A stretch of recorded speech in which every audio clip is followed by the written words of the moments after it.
Hop, hop, hop, hop, hop. Mais quelle introduction! Merci Max pour cette amélioration. J'en profite également comme nous sommes le 25 décembre pour vous souhaiter un très joyeux Noël.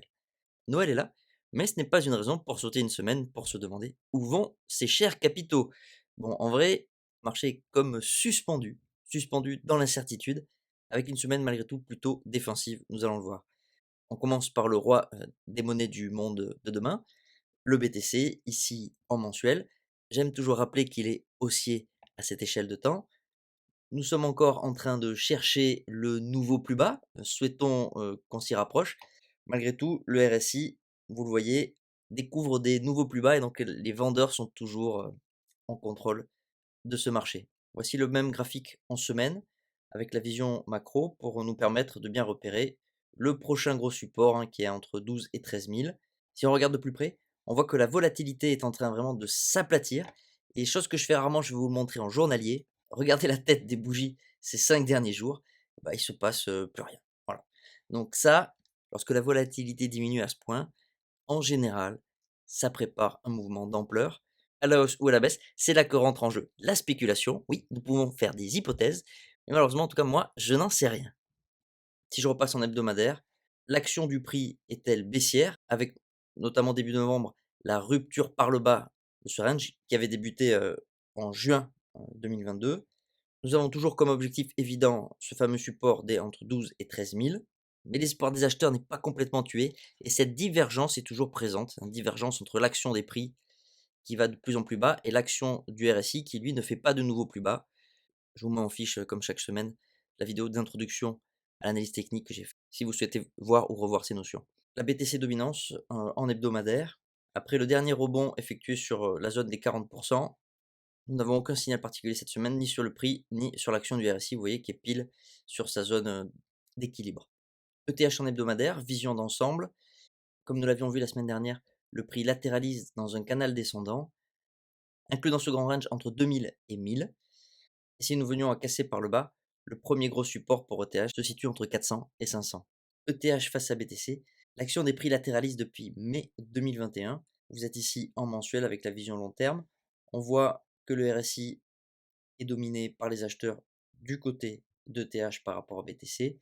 Et si l'on zoome sur ce très long range qui a essayé de nous piéger à plusieurs reprises, fausse sortie par le haut en décembre 2021, magnifique piège baissier en juillet 2022, encore un petit piège haussier en septembre 2022, et là vous voyez une magnifique compression des prix, ainsi qu'une compression de l'action du RSI. Comme je l'ai dit la semaine dernière, on attend la résolution, mais très souvent, après de telles compressions, ça engendre des mouvements violents. Ça sera peut-être pour le début d'année 2023, mais d'une façon ou d'une autre, ETH va mettre un coup de tête à BTC ou BTC un coup de genou dans les parties à ETH. Digne d'un match de MMA, vraiment. Nous allons maintenant sortir un peu du marché crypto, car même s'il s'agit évidemment du plus beau de tous les marchés, il n'est encore absolument rien, je parle évidemment en taille et pas en qualité, par rapport aux autres marchés. Et en premier lieu, l'actif le plus liquide au monde, le dollar. Vous êtes ici sur le dollar index en trimestriel. Je me plais également à rappeler chaque semaine que sur le long terme, cet actif est baissier et que nous ne sommes qu'à quelques jours de la clôture du trimestre. Et si la bougie clôture ainsi, il s'agira d'une bougie de ravalement baissier, pouvant nous laisser espérer que la nouvelle jambe baissière apparaisse sur le dollar, ce qui depuis l'apparition du marché crypto a tendance à être favorable pour ce marché, car il faut voir les capitaux comme de l'eau et les marchés comme des vases communicants. Si les capitaux fuient le dollar, ils vont aller se déverser dans d'autres marchés et apporter des ressources aux monnaies du monde de demain, notamment. Si on regarde en hebdo, on voit que le prix bataille sur cet énorme support, support trimestriel, qui ne devrait pas être si facile que ça à franchir. On est content de voir le dollar baisser, mais pour le moment, les capitaux sortants du dollar ont plus tendance à aller sur des actifs dits défensifs ou de risk off, comme les obligations. J'ai pris en exemple ici les obligations à 10 ans aux États-Unis. Nous sommes ici en trimestriel. On voit le changement de dynamique avec le RSI qui est passé du côté des acheteurs il y a un an maintenant, et les trois bougies trimestrielles haussières. Si on zoome sur la bougie trimestrielle en cours, on voit que c'est une bougie d'incertitude. On aurait envie de l'appeler une étoile du soir. Ce type de bougie peut annoncer un retournement. Ça dépendra du chandelier trimestriel prochain.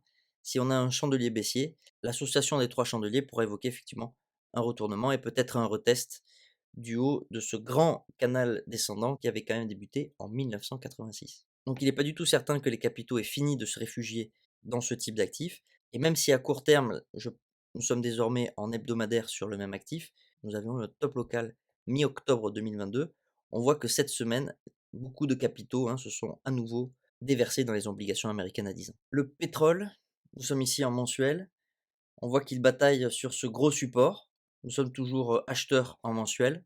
Et en hebdomadaire, nous sommes peut-être en train d'invalider le signal que nous avions eu il y a 2 semaines, avec le franchissement de cette résistance et la clôture en dessous, avec un RSI qui est en train de re-rentrer. Comme je vous l'avais dit il y a 2 semaines, je vous la remets en fiche, si vous voulez voir la description plus détaillée de cet actif. À cette échelle, il y a énormément de bruit de marché sur le RSI et de nombreux faux signaux. Si je passe en trimestriel pour prendre encore plus de recul, on voit qu'on a un peu comme sur les obligations, une bougie d'incertitude que l'on pourrait elle appeler une étoile du matin en fonction du prochain chandelier. Si les acheteurs reviennent massivement dans ce marché et provoquent une bougie trimestrielle haussière, nous aurons alors une reprise de la tendance haussière. Dans le top départ, c'est situé en avril 2020, après que cet actif ait connu des prix négatifs sur certains contrats à terme lors de l'annoncement des différents lockdowns mondiaux. Le RSI est également sur sa zone d'équilibre, nous laissant complètement dans l'incertitude. L'or en mensuel, il nous avait fait une magnifique fausse sortie en octobre 2022.